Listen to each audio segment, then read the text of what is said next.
Roundtable Podcast. I am Shogun. Joining me once again today is my good friend, Mr. Richard Dawson. Happy Hanukkah to everybody. And Happy Hanukkah.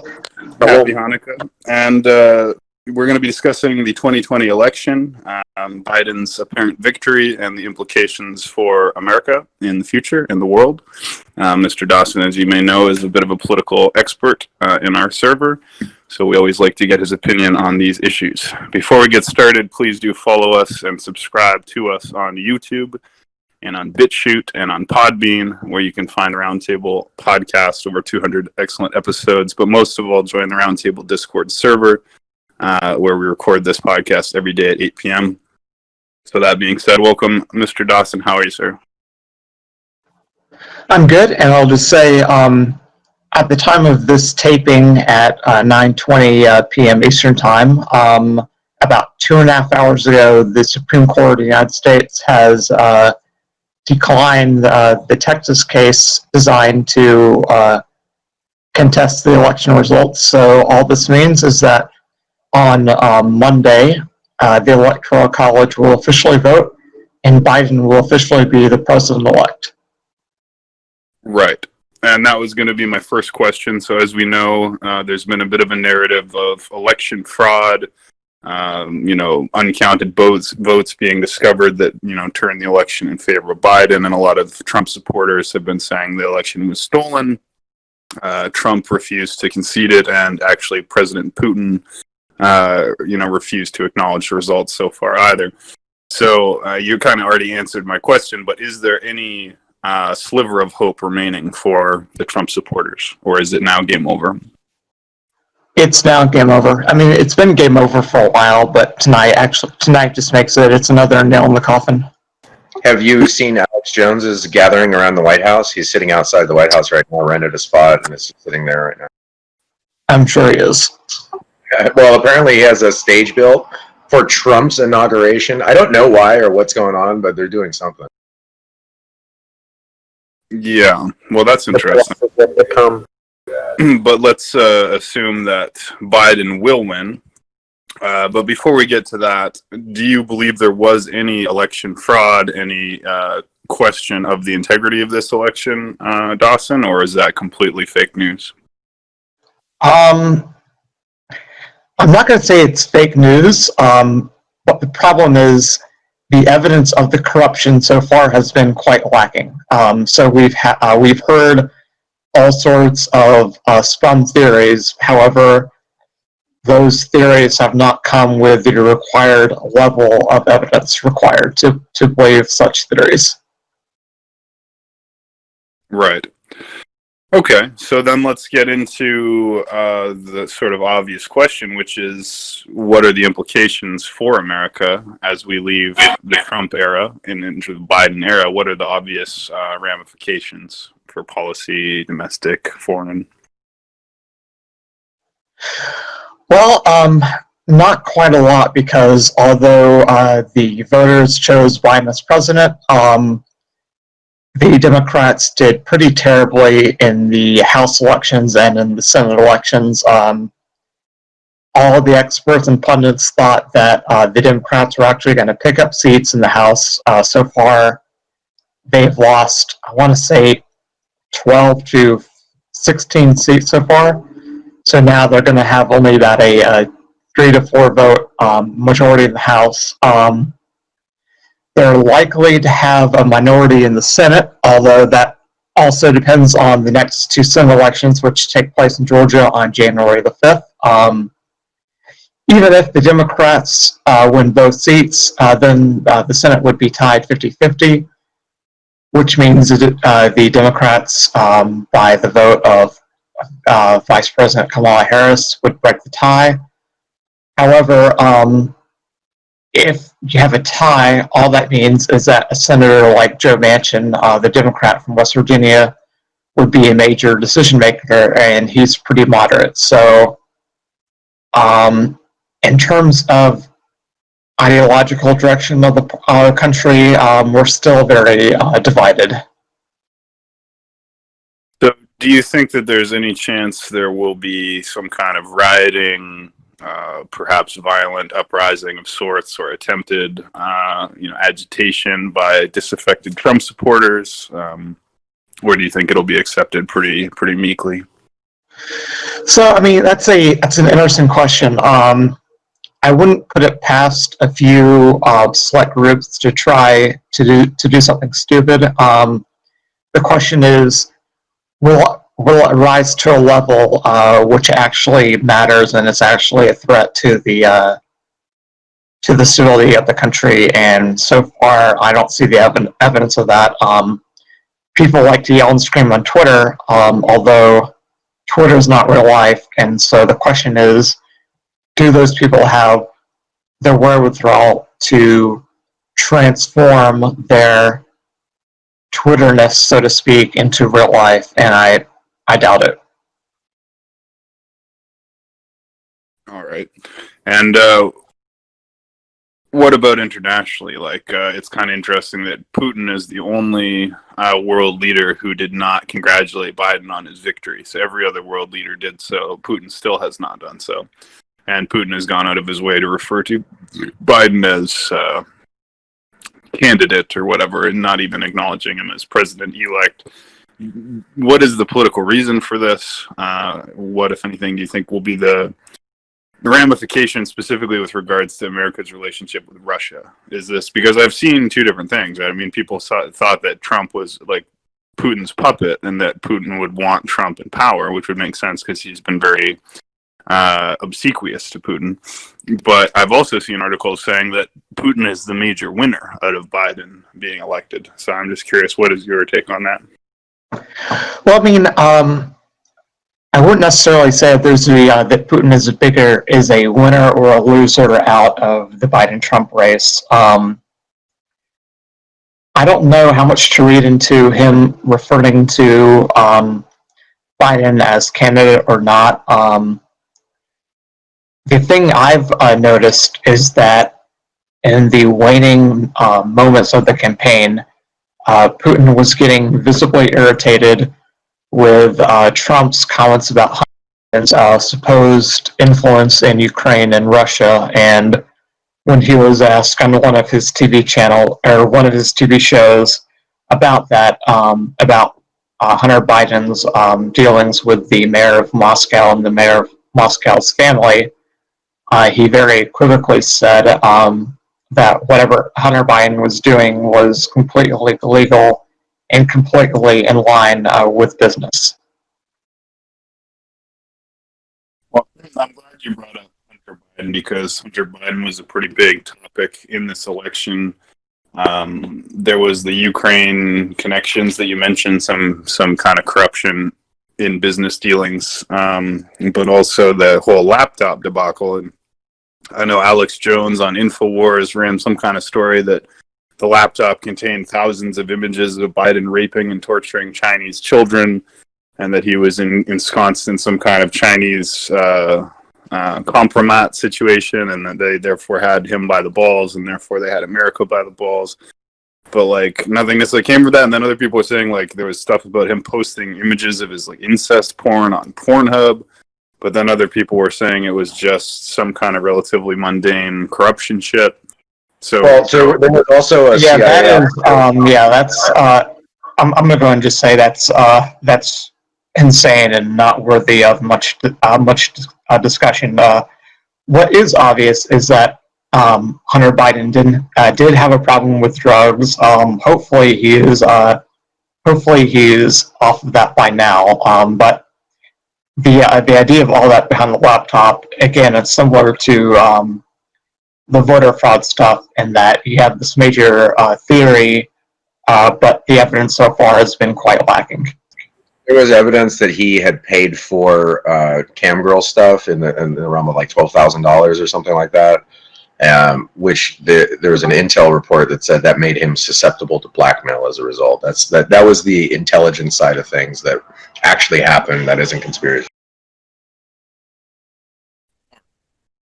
Being said, just ask this final question: to what extent does Hunter Biden, remain a potential risk to a future Biden administration? Well, I mean, Honestly, sort of none. Hunter Biden right now is just it's a major risk to Hunter Biden. Obviously, he's always going to be an addict, so he has to watch out and stay sober. I do think there's an active investigation of his taxes, although President-elect Biden is not a target of that so far.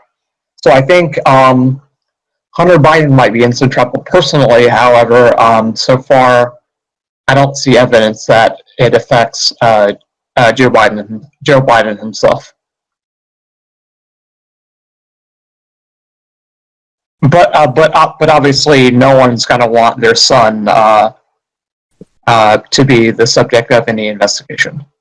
Yeah, like when he made the debate where he's like, and I'm proud of him for getting over his stuff and all that. Like, he doesn't really want it to be an issue, and I don't think a lot of people do. But obviously, the naval guy that was disclosing some of that stuff, there's still discussions of a lot of money laundering, though, referring to the big guy, if you recall. That big guy would implicate Joe Biden. So if he's referring to the big guy in these emails that they have in the laptop and the phones, that could legitimize the fact that Joe Biden was aware of large scale money laundering in this scenario. So I don't think the story is totally gone and will never disappear, because it links him to some kind of things, and he's being investigated by the FBI for his taxes and everything else and his financials. So there's legitimacy to it, but there isn't at the same time. I think it's getting inflated in different sides that it needs to be. But yeah, you're going to need harder evidence than just the big man in an email. Yeah, but it's a court of public opinion, though. So, but this okay. So let's stay on track a bit. So we're having a change of administration. We've had Trump for a period of time. You said the differences won't be that severe. It's still divided, but I mean, surely we can identify some clear outcomes, right? Where if Trump had won, XYZ would happen, but because Biden won, ABC will happen. So what is the ABC that we could realistically expect, right? If you were a commentator, any stakeholder, what would you meaningfully expect to change with Biden rather than Trump? So I don't want to make predictions on like this will happen, but what I will do is give some areas to look at.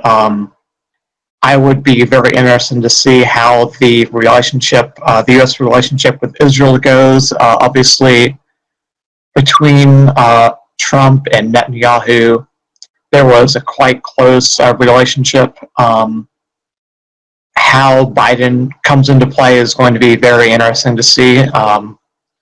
I'm somewhat less interested to see what happens with Russia. I think that's interesting, but I think the one with Israel could have the possibility to be more to be more fraught. And also, lastly, I would look to see how both the U.S. Tries to re-engage its allies in NATO and beyond, as well as what happens with the U.S. relationship with China. I think the U.S. relationship with China will be better, but then again, there's a lot of people in the DoD who I think accurately see China as the major U.S. threat going forward.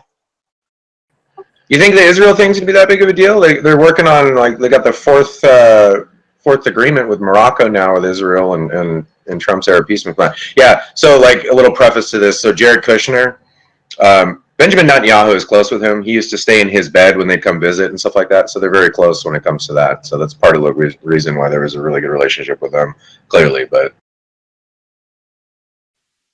yeah, and so I'm not the biggest Netanyahu fan, but I have to say what Trump and Netanyahu have done in getting Israel peace with its neighbors has been a quite good accomplishment for the region.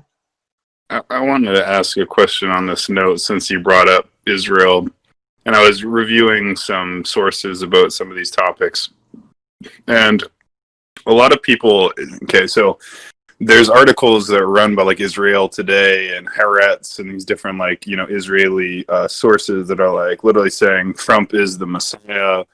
Donald Trump is the ordained Messiah according to Kabbalah, according to Gematria. Rabbis endorse him as the Messiah, and then Trump literally said, "I am the Messiah. I am the second coming of God. I am the King of Israel." And it was I genuinely laughed because it said, although it was clear that Trump did not understand the significance of the Messiah or the Gematria, his advisors told him, "Ask your son-in-law, Jared Kushner. He'll explain it to you." And I'm just questioning, like, were they just gaslighting him? Like, did they realize that he was such a narcissist that if they just told him he was the Messiah, he would be like, "Yeah, I am the Messiah. I love Israel. Like, I'm the King of Israel." Like, was that a gaslighting operation where they're just like, let's get him on board by telling him he's the King of Israel? Or did people really believe this? I have no idea. It's quite funny. The headline looks like an Onion headline, but it's not. And Trump was literally like, "Yes, I'm the King of Israel. I'm the second coming of God." Trump's a fucking troll for that shit, though. He fucking blurbs about religious stuff all the time that he has no connection to. He's not a very religious man. Everybody knows that. But so Brennan has he came out and said that Netanyahu is not an ethical man. Now Brennan was 7 years as CIA director under the Obama-Biden administration, and people think and they say he was a registered communist, and then he was a Muslim and all this other stuff. I don't necessarily believe it, much of that, but Brennan was a prominent figure under the Obama administration regarding relations with Israel, which is kind of interesting to see the back and forth in this current administration. And then we have Joe Biden himself literally quoted as saying, "I'm a Zionist. You don't have to be a Jew to be a Zionist." So he's actually said that in a clip. Like, we have that clip. You don't have to be a Jew to be a Zionist. That's stuff. The point being is it's going to be I don't know why the relationship you think would go down, considering Joe Biden was very much for Israel, in his own words. I think I missed it. Was that the Jungle Book? Somebody. Jungle Book? I don't know what you're talking about. Okay, never mind. Wrong chat. I think Israel plays both sides. They don't give a shit. Like, they're totally fine with the administration. So I don't think it'll go down with them. All right. Well, let's talk about a few other things. So, Trump's policy was "Make America Great Again," which, insofar as it was comprehensible, was a nationalistic policy of domestic focus, right? And the argument was that for many generations of presidents before, it was an internationalist and globalist focus, and actually it was the New World Order, which was not a conspiracy theory. You know, Bush Sr. said again, "We will create a New World Order, New World Order, New World Order." So this is, really was the agenda. Trump was interesting in that he kind of said, "Well, let's pull the troops back, let's not start any foreign wars, et cetera, et cetera." So is this gonna involve a return to sort of internationalism, imperialism, military adventurism, and all that kind of fun stuff? Or, I mean, it's going to be a return to internationalism, and that the U.S. is going to re-engage in the world. But I think that's going to be done without a return to military adventurism. do you foresee any wars beginning in the Biden presidency, perhaps with Iran? No.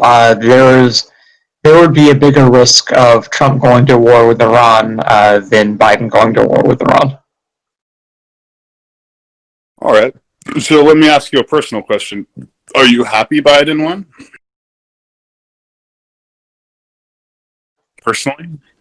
Personally, I think he would be better for the country going forward. Although my optimism is tempered because DC is going to stay largely the same. So I just don't see a lot getting done in the next 4 years. And here's another question. A lot of people feel that Biden's health is too compromised for him to handle the rigors of office. He has had 2 aneurysms. He is an elderly man. He has some signs of dementia and cognitive impairment. Do you think it's feasible that he will either die, as some people believe, leaving Kamala Harris as president, or simply be too cognitively compromised? So the 25th Amendment is for Nancy Pelosi brought it up, not for Trump, but for him, I believe. That's what the conspiracy. Well, no, I mean, I think he'll do fine, although I don't think he runs again in 2024. Okay. All right. So I've asked a fair number of questions now. I'd like to open it up to the audience. If anyone in the audience has any questions or comments for Mr. Dawson or on the subject, go ahead. If not, I'll continue. Did you personally mail in a vote, or did you vote in person, Dawson? Neither. I voted early, in person. Well, shits bajingles. I got a bunch of questions that let's see. I should have prepared. Well, don't What, say, go ahead. Well, what do you think about the appointee to the Secretary of Defense, Mr. Austin, and his cabinet that he's chosen? He's chosen a bunch of cabinets that are being scrutinized right now. I need to look into it more. I'm initially opposed to it because I don't think we should make appointing generals to lead to be the Secretary of Defense, which is historically a civilian position. For that to be made into another retired military general, all else being equal, I see that as a bad road to go down. So for those who don't know, you have to actually get a special waiver from Congress, congressional approval to get somebody that has that was in the military as the Secretary of Defense, because traditionally it's a role for civilian rule over the military. Mr. Austin is a 41-year Air Force veteran, four-star general. He did the Iraq conflict and a bunch of stuff.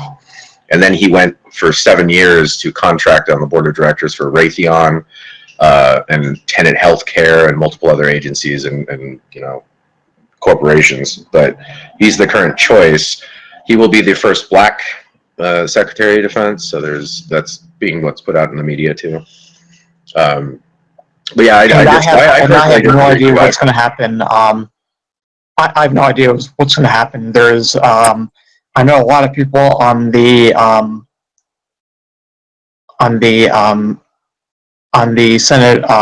Senate Armed Service Committee, the SAS. They're very uneasy about electing another or appointing another general. Yeah, because traditionally they did it with Mattis because it was a special scenario. Like there was what was specifically because what's his name? It was a step down scenario.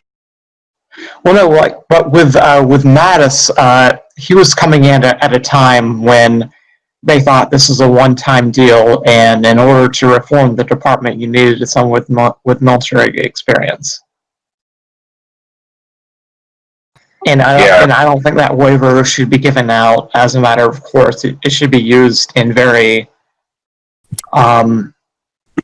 unique circumstances. That's the thing with government, though. Once you give them the power, they don't want to give it back. It's kind of like the Patriot Act. Like, even though the Patriot Act could and should be, revoked at this point, they're not going to do it because they're so used to it after, 20 years or whatever it is now.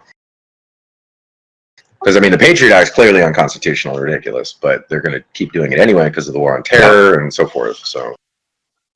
So the question going forward is, will the I don't think Democrats in the House have a say. I think it's all in the Senate because it's a cabinet position. But are the Democrats and even the Republicans in the Senate, the SAS, including Elizabeth Warren, are they willing to put up a big enough fight with Biden on this nominee, or do they want to hold their powder for another fight?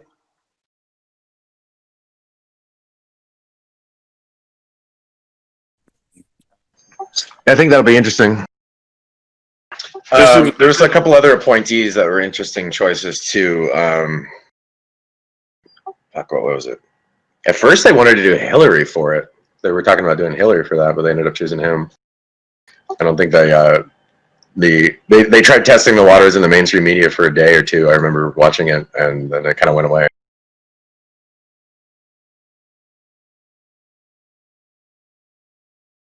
So this is an unrelated question in many regards, but I want to get your opinion on it, Mr. Dawson.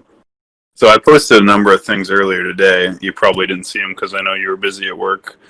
But there's a whole host of sources saying that Israel believes the Messiah is imminent, right? All these top rabbis are saying the Messiah is alive. We know his name. We're going to reveal his name soon. We're already talking to him. Rabbis are being discouraged from leaving Israel because if they travel abroad, they'll miss the return of the Messiah. And there's a very heavy, narrative that the Messiah is imminent. Even the Israeli Minister of Health said, well, COVID's pretty bad, but no worries, the Messiah will be back by Passover. So what's going on here? Is this some kind of psyop, or do they really believe that the Messiah is imminent? Moshiach. I have no idea. All I would say is people claiming to know when the Messiah is going to return or come back or emerge, I think are wrong. Why? You dirty shiksa. No, he's not a shiksa. He's not a rotten. Not a Gentile woman. But no, tell us, why do you believe that anyone believing the Moshiach is coming back is wrong? Because as a Jew, surely you understand Moshiach is coming back.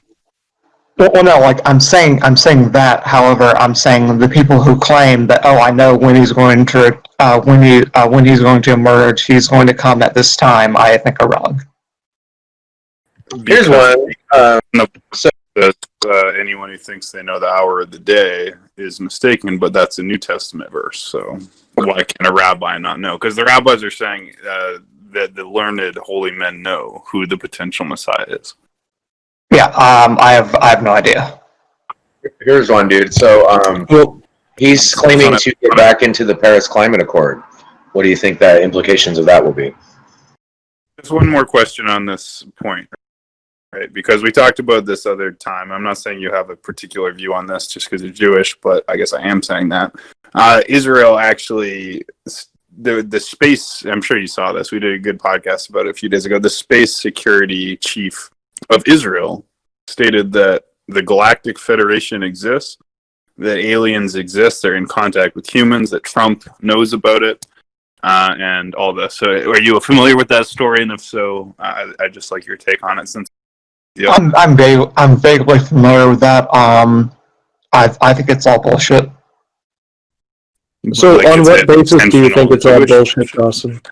Like, not Jewish, but is it an Israeli narrative that they're pushing as an intentionally duplicitous psyop, or what? No, I think it's an old guy telling stories. With what motive? Maybe he's bored. I have no idea. You can answer that, Egg Base, and the podcast was actually really excellent that we did on it, so we'll get it up ASAP. But the interesting thing about it is he said, okay, there's a Galactic Federation, there's aliens, we're in contact with them, they don't think we're ready to know about them. Now, this is very similar to what Paul Hellyer, the Canadian Minister of Defense, said basically the same thing. But the interesting thing is this Israeli space defense guy said, well, yeah, the aliens exist and they're in contact with not the governments of Earth. He said with the governments of America and Israel specifically. And of course, America and Israel are allies. So motive is actually pretty clear, right? Israel has no problem playing ideological politics. And the narrative is, okay, these ascended higher level consciousnesses exist from outer space, and they choose to deal with Israel and America. So what's the motive? Well, anybody who believes that will now believe the Galactic Federation is on the side of America and Israel, which would then provide ideological support to their positions, right, from anyone who believes this. Honestly, don't know, don't care. Well, Dawson, you have a very dismissive approach to a lot of these things. I think that... Oh, you've noticed? Yeah, I have. And I don't dismiss anything that anyone who's been in this sort of position says. I mean, for you to just say that this guy, was this top space security chief, and then one day he just decides to start spinning some story. Like, it's a very convenient explanation, isn't it? As opposed to the explanation that, like, now that the Navy has declassified certain footage of certain UFO sightings, there's definitely some availability for this information to come to light. think that's Yeah, why we know that. honestly, if you want my honest opinion, it sounds like his best days are behind him. Okay. I mean, he's in retirement. Why does it sound like his best days are behind him? Well, you just use the word retirement. Yeah, retirement's pretty great. Well, Yeah, it's great. Although that definitely means your mental faculties start to decline. whether his best days are behind him or not, I mean, that's up to him, whether there's golden years or not. But I just wanted to ask your opinion on that. But that is a little bit of a separate podcast, which we did a few days ago and was quite interesting. But I wanted to ask your take. So, returning to 2020, Biden, the future.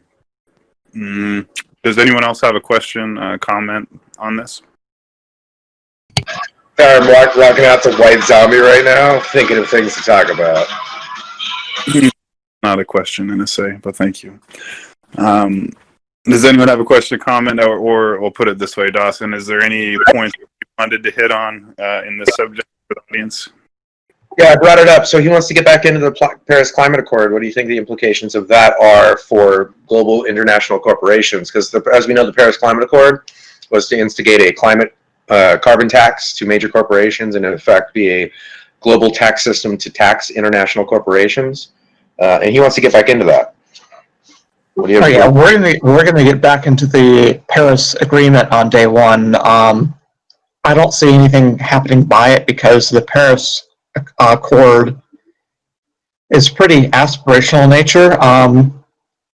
So what will be more interesting to see is what are his plans to meet the goals of the Paris Agreement. But the Paris Agreement by itself is pretty meaningless. Well, but some think it's unfair because it sides with China. It gives China more time than any other country because of their current growth scenario and their geopolitical scenario. Do you think China will go into it full throttle and agree if we agree and it goes forward, or do you think at this point China might back out? China's already in it, and I think if we rejoin, I think they're going to stay. Although, what happens practically from the Paris Agreement, again, that's going to depend on how Biden's power and energy plans come into play. So Paris by itself means nothing without the plans to back it up.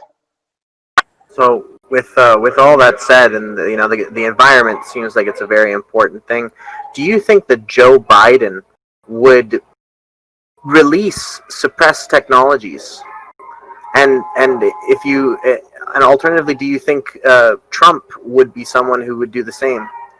Or do you think that Biden or Trump would keep the technologies suppressed that we know are patented and suppressed by big, huge multinational corporations that are preventing us from using free energy technologies, anti-gravitic technologies, advanced medical and resonance technologies? Do you feel that Joe Biden would bring that to at least America and then the world? Or do you think that he would not?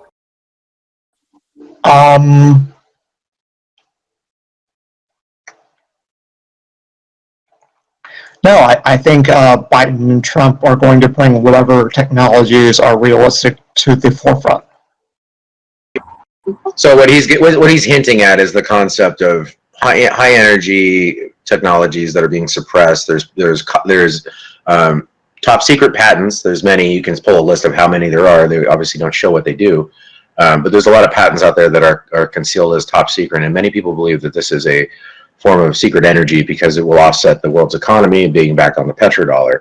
So if we're all going to be so focused on the climate, are we going to then do a little deeper dive into what there's a journalist that I told you about the other day. He calls it X Protect, and that's to protect the technologies that would either relate to, you can call it extraterrestrial or high sciences. Right now we have in France, we have the ITER. So the ITER is a tokamak fusion reactor being worked on, and in Japan, not Japan, sorry, well, Japan's doing some cool stuff too, but in China, they are doing one as well. Now, if they get fusion down, you'll be able to fuel an entire grid from one center type thing. It's amazing energy. Do you think he's going to invest or put money into it or do anything more with that? Because it's like a lot of money went into CERN, and sciences or trust the science kind of guys. And you think that, Well, I mean, I will be interested to see what happens with the French fusion experiments. But the rest of what you talked about is honestly, it seems like gobbledygook. right? Well, of course, because it's top secret, so it can't be talked about, won't be talked about. But at that same time, if we're going to push for the release of certain things, are we going to push for the release of others? And these people have a lot of understanding because it's national security to these guys, right? All about national security. They think it would harm the nation's security if the world knew about certain technologies. But these technologies could change and or save the world. And so whether you want to call it conspiracy or not, do you think that we have a right to know? I mean, we have a right to know. I just don't think what you're talking about exists. Well, that's fair because we can't prove it, so there's nothing Yeah, provable, right? If you lack the information to see that those things exist, that's fair. Of course, you would have that position.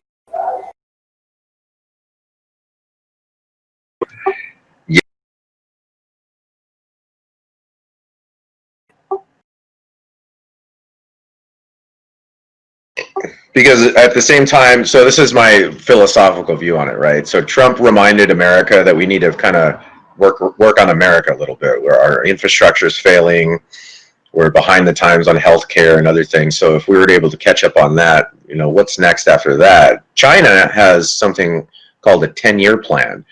Do you think Joe Biden would ever come up with something that is put in place of a timetable that is reachable, maybe not in one administration, but many, as a result of some things just take 10 years. So like some things just take longer. Like Kavanaugh, if you recall, the Supreme Court appointee from the conservative side, his dissertation was about extending the presidential timetable to one term for 6 years. Because a lot of what can be done in a 4-year term, it doesn't make sense in the modern time to keep us competitive, for example, because China has this 10-year plan. Do you think any of that is weighing on their minds whatsoever, or do you think they're too busy to even think about that kind of shit? That's for the think tanks, they'd say. No, I mean, I don't think that'll ever happen, but I definitely think that's something to talk about, is that because we have elections every 4 years, any planning beyond even 4 years becomes very fraught. So I don't see that changing, but it is a worry, and I think that's a worthwhile discussion to have. And I know in some democracies like Canada, because there's no term limits, a political party such as the Liberals or even the Conservatives can put out an election manifesto, and by winning election after election, they can actually put together a popular program which can last sometimes up to 10 or 15 years, and in that time frame, real change can be seen. And I don't think we're ever going to get rid of presidential term limits in the United States. However, if we want to, because that's the case, talking about how to do long-term planning with those restrictions, I think is very important. Cool. Well, here's another one. So Oregon recently decriminalized all drugs for many reasons that we can talk about at length. But I would want to iterate the decriminalization federally of marijuana. We all know the liberals are bleeding heart liberal hippies smoking their weed, but everybody smokes weed. Veterans smoke weed. It shouldn't be federally illegal. Do you think he'll make a push for that? And do you think that will win him votes? And I personally think it would win anybody votes who just does it, because it's just the war on drugs is a colossal failure. We've all understood, and we could at least make a start we can at least put a little bit in the way, of things to start the discussion on drugs itself. What should a cop be telling what you can put in your body necessarily? Like, for example, example I gave was Mayor Pete, right? So he wanted to decriminalize and legalize all drugs. And for that purpose, I believe specifically is if you ask for everything, then you can get what you want, which would be marijuana. So you ask for the world and you get a little bit, kind of thing. But it's something that's going to come eventually. Do you think his administration is going to be that one? No. I definitely agree that it would get him a lot of votes. I just don't see him doing it. You have to understand he still comes from the generation where marijuana was seen as a dangerous drug that will destroy your mind, destroy your body, and so I don't see him do it. The only hope that marijuana activists have is how much influence Kamala Harris can place on Joe Biden to push him in a more progressive direction on that topic, although her being a former prosecutor might taint that as well. What I think is more likely, what I think is more likely is that more states are going to legalize marijuana on their own. Montana and South Dakota, as well as Arizona, just voted to legalize marijuana. And so if that's getting passed in conservative states as conservative as South Dakota, that's the eventual writing on the wall. However, having the Congress vote for it on a national basis, I still see as too soon. Well, but so the United Nations recently said that they took it off Schedule 1, basically, in the U.S. So the history of the drug war, okay, so the United Nations enacted the schedule system in 1964, I believe. Richard Nixon signed it into American law in 73 to adopt the schedule system, and that was through, we can call it the Bilderbergs and the think tanks, through the United Nations. So the United Nations just recently said marijuana is no longer considered it's considered medicinal at this point. So it's no longer a Schedule 1 globally. So do you think that kind of pressure is going to make, you don't think that could turn Joe Biden? I mean, he's a little manipulatable in that regard as the global agenda goes, but. Well, I mean, it's another tool that legalization advocates have. That they can say, hey, the UN now says X when they used to say Y. Although I don't see that changing many minds. I don't see people who are vehemently opposed to legalization being convinced that now the UN has it listed as a less dangerous drug. I think the UN made the right decision scientifically and medically by reclassifying it. Although I'm very skeptical that's going to have a major impact on the legalization debate in the U.S. You don't think those hippies are those hippie tech guys? You know what I mean. Anyway, well, thank you. Those are my questions. Well, I mean, just look at this. What's the average age of each senator in the U.S.? I don't actually know. What is it? I have no idea. I just know it's quite old. And so. Well, so but that by contrast to what you're saying though, so there was a judge in California that spent his entire life putting people away for petty drug charges like marijuana, and he ended up getting cancer, and the only thing that stopped his fucking barfy barf from chemo was marijuana, and he had made the public statement that I fucked up and I feel bad for all of what I did, and you know legally they can't do anything, but I mean I personally think he should be fucking pardoning all these like marijuana cases and fucking legalizing it and being the fucking hero that America needs with this kind of thing. I mean, it's a step. Obviously, it's not going to be anything, but it's still. Because I mean, nobody, even the old people and shit, even the old guys, even the cops, dude. Like, come on. At this point, I think it's silly. Personally, that's me personally. I'm not a stuck-up religious guy. I'll just end it with this. If Trump wants to be very diabolical politically, and he wants to run again in 2024, he should decriminalize marijuana at the federal level in his last couple days in office. Hell yeah, you should. Well, you remember his Attorney General Jeff Sessions? He once got up on stage and said, "Only bad people smoke marijuana." He subsequently got fired, probably for something like that, considering he just basically called all of Canada bad people. You know, like. I personally feel that Trump still has more cards up his sleeve. But there's a question I'd like to ask Sir Richard Dawson, since this is your show here tonight. you were talking earlier about the Israeli space chief dude, and how he's just an old dude who maybe lost his mind a bit and gone senile. What is your opinion on the possibility and the high probability, actually, that shortly after Joe Biden would get office, that his mental state would decay? Because we already see it. We already see it happening. The guy can barely put a sentence together sometimes. And what do you feel about the fact that it's highly possible that his mental state could decay, he could be voted out of his position as president, and then Kamala Harris would become the president of the United States, and then they would then have the vice president probably become Hillary Clinton? What do you think about that and that possible timeline? That seems pretty far-fetched. I think if that unfortunate circumstance were to arise, I don't see Clinton being given the nod. I think the Democratic Party writ large is ready to move away from the Clintons.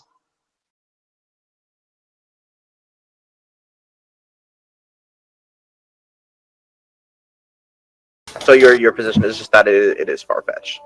But Yeah, I do believe it is honestly, it seems like guys on the right who are still worried about Clinton trying to concoct a way where Clinton still gets in power, and I see that as highly unlikely.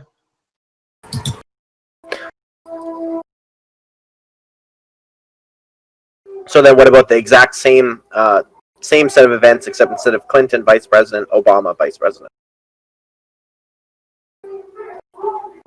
Well, I mean, Obama's already been president.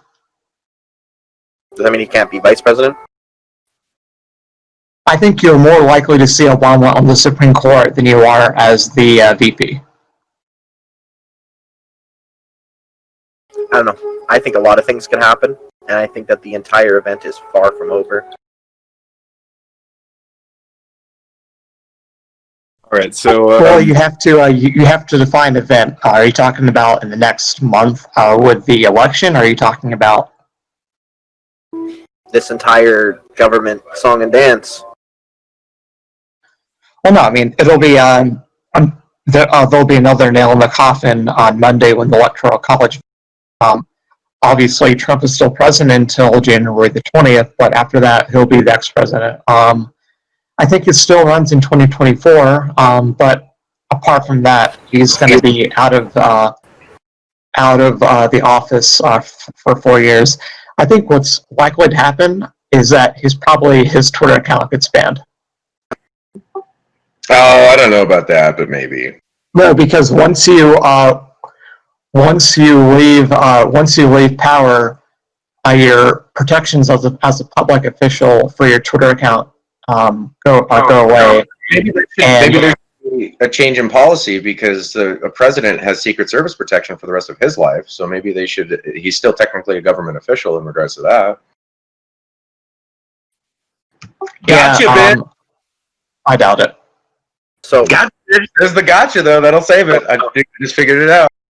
So another possible timeline that I'd like to bring to your possible awareness is that what's to say that once it seems like Biden has solidified his victory, that Trump doesn't end up pulling out his, for lack of a better term, Trump card and uses all the legal power of his position in office to enact some sort of grand master plan where he calls martial law, declassifies top secret information, releases information regarding already sealed indictment cases that have been already shown to a Supreme Court justice, and have a massive wave of arrests under martial law, and basically that. What do you think? Do you think that is a possibility?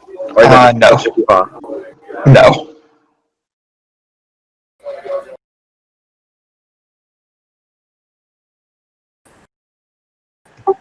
I mean, I can go into about how that possibility has a less than 0% chance of occurring, but I mean, in short, no.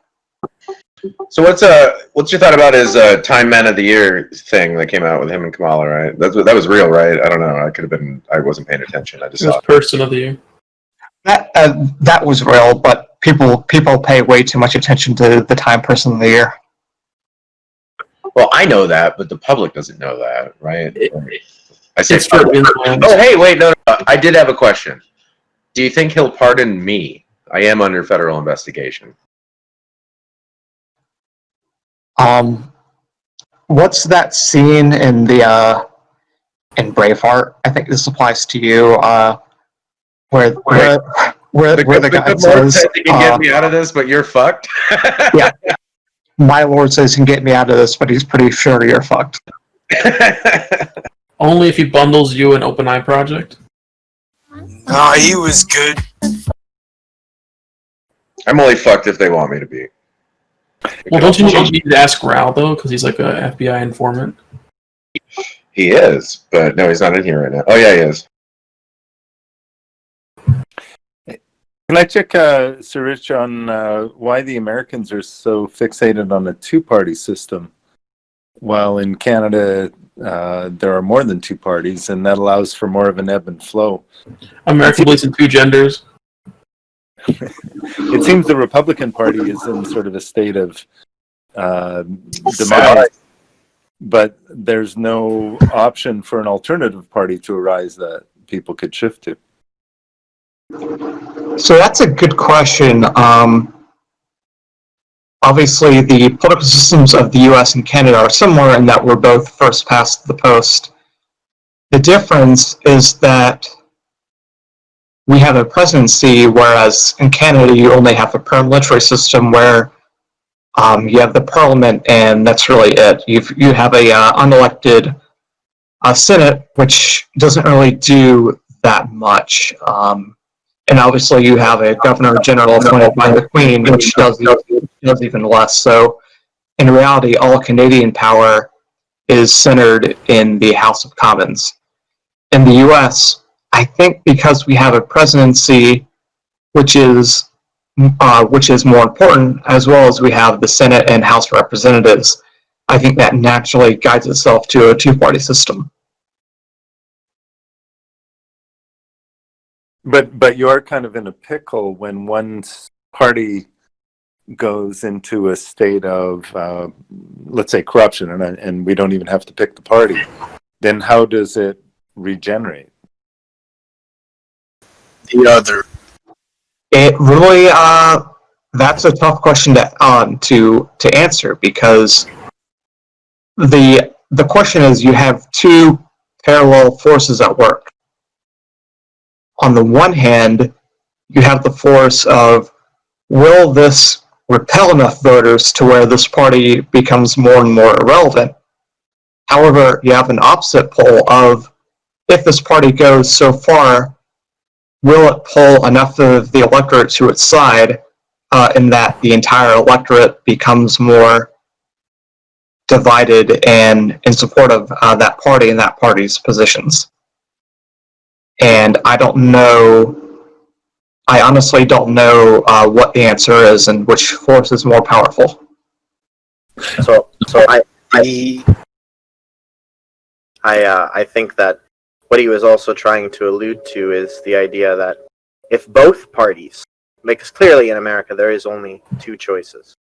Any choice for anything else is basically a waste of vote. And since there's only two choices, if both choices are completely corrupt and even possibly working together, I think it's the idea of basically that once a tree's roots become rotten, its fruit that it bears will always also be rotten. Well, there's a saying, a fish rots from the head down. So whoever's in charge, who's ever in charge, it's rotting from that down. So the Canadian system is a little more fluid, even though it's, let's say, flat rather than triangular like the American presidency, Congress, Senate is. But it always fascinates me to listen from a Canadian perspective to American political dialogue, because, for example, Reverend Warnock in Georgia right now is being decried as a socialist communist when by Canadian standards he would be a mainstream New Democrat, that is the left-wing party, which is founded by Christians with the social gospel approach, if you will, the Martin Luther King kind of point of view. It's just part of the political spectrum. And here the Liberals, Justin Trudeau, our current Prime Minister, are actually centrist. And then the right wing is represented by the Conservatives, and all three of them are represented in the Parliament. And 2 out of 3 can run the country. So I'm just proposing that as for contrast, because I do find that the American either or Democratic and Republican system, at least in its current situation, is not evolving towards a place where the country truly feels represented. There's a lot of alienation and betrayal in the spectrum, and I would wish it otherwise. Well, no, and that's true. However, there's an opposite dynamic going on in Canada versus the U.S. Whereas in Canada, I would argue you have a much more centralized national government versus provincial government than the U.S. The U.S. political system, in terms of the dynamics between the parties, is way more centralized than Canada.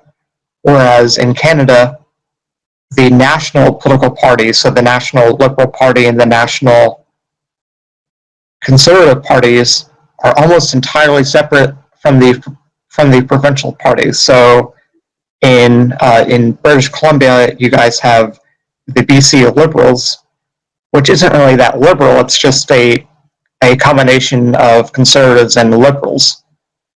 In Saskatchewan, you have an entirely different party, such as the Saskatchewan Party leading the government. And in Quebec, you have, I think, Francois Legault, who runs his own conservative Quebec Separatist Party. Whereas in the U.S., every state Republican Party and every state Democratic Party is almost in lockstep with the federal Republican Party and federal Democratic Party. Yeah, well said. It's common in Canada for the provincial government to be at odds with the federal government. And so if we elect a liberal national government, then the provinces will go conservative or NDP, rather than all of them lining up together. Right, but in addition, even if God forbid, let's say Trudeau once he won the election in I guess 2019. Yep. Even if a miracle happened and every province voted for their provincial Liberal Party, you would still see a lot of infighting between the National Liberal Party and the provincial Liberal parties. Yeah, that's great. Yeah, and much more so than if every state in the United States elected a Democratic Party and a national Democratic government.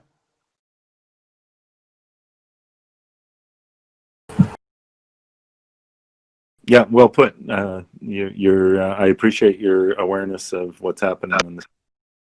I would ask you to listen to the great song by the great Neil Diamond, "Coming to America," in reference to the financial boom that will come. So, what do you think? What do you think Biden's concept on the Great Reset is going to be? Klaus Schwab and the World Economic Forum. I mean, it's a real thing. It's not conspiracy. It's not New World Order. It's quite literally happening. What do you think? I mean, that's going to be a big story. No, I mean, honestly, I think it's all bullshit. But he has a book. Klaus Schwab has a book written called COVID-19: The Great Reset. And Prince Charles and all the major players within the financial industry of the world have been talking about this. This isn't bullshit. Like, you can't say that. Like, you can. Yeah. Bill Cooper and what's his name from the UK had books too.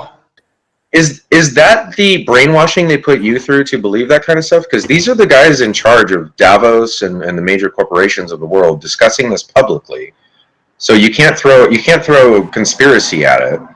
It's real. Like, Yeah, I'd have to see evidence. well, there's a book by Klaus Schwab, the head of the World Economic Forum, called COVID-19: The Great Reset.